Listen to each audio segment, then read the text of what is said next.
Hey again, it's Emma. Welcome back to the farm on this very hot May afternoon. It's May 18th, and the last week or so I've been running around just dealing with irrigation needs. Our farm has really a low gallons per minute flow from our irrigation system. It's run off a well, and so we can only water through drip line. We can only water about 10 beds at a time maximum.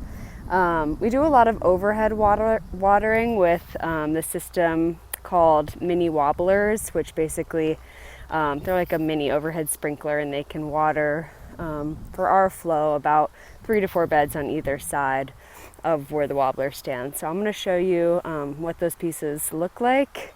It's really important to figure out what kind of irrigation system that you have and want on your farm, and the capabilities of it before you really get started, because that will really influence a lot of where you plant things, and are you using plastic, and yeah, it's integral to the system. So yeah, let's take a look at what we have here.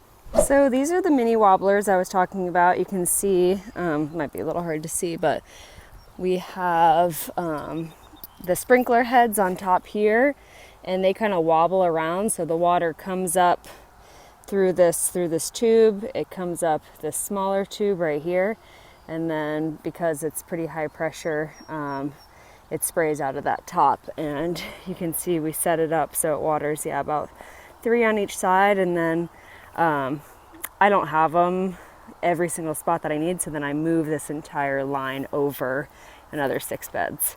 But these work great because you can move them aside and then cultivate mechanically without having to move a bunch of drip line. And I find that a lot of plants, especially when they're small, really prefer overhead watering. They like a real thorough watering in. It also really helps with brassicas, cooling them down. So you can see we have all this, we have insect netting and row cover here, but under the row cover it gets pretty warm. So if you can cool it off with overhead watering, especially like broccoli and kale and everything, it does a lot better in the spring. Another system we use is drip irrigation. We use this for a lot of beds that are under that biodegradable plastic mulch or landscape fabric. So you can see coming out of our header line, this is where the water, it's piped underground throughout the field, and then we have these header lines up here. So each one has a male quick connect nozzle piece at the end.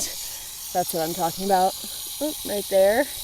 And then these ball valves. So I'm shooting the water out this direction. This is a filter and a pressure regulator here. So it's really important for drip not to exceed about 20 psi. We keep it at 15 psi so it doesn't explode the lines. And then we set that up whenever we want to do drip, and then following this line, this 1-inch oval hose, you can see that it goes into our high tunnels. So that line feeds all 3 of these high tunnels. So right now it's watering 9 beds at a time.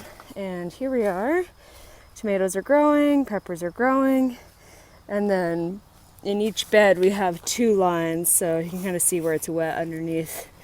That's where the drip line is. And we keep it just right next to the plants so they get maximum watering. I've been watering this for 8 hours. Drip line takes a long time to water for us just because the flow is so low.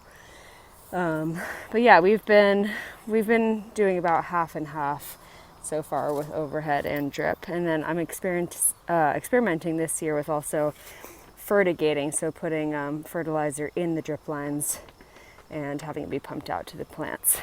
Organic, of course.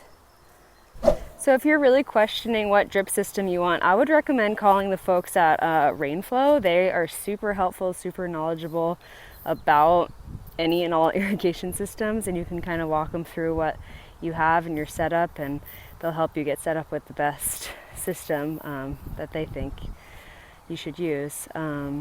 Yeah, it's really nice to have a bunch of just irrigation pieces on hand. I know that's not quite in the lean farmer ethos, but I have a box of just, tons of irrigation knickknacks, whether it's, drip line emitters or goof plugs, they call them, to plug up holes in the line, or, insert couplings. And I find that's really useful to not have to run off to the store when one of your lines breaks or is exploding. So yeah, that's our little tutorial, mini tutorial on irrigation. There's so much that can be said about it, but we're happy with our system, kind of, based on the flow that we have. It works.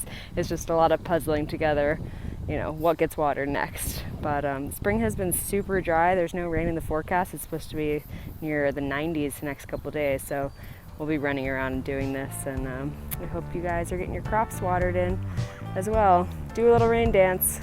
Until next week.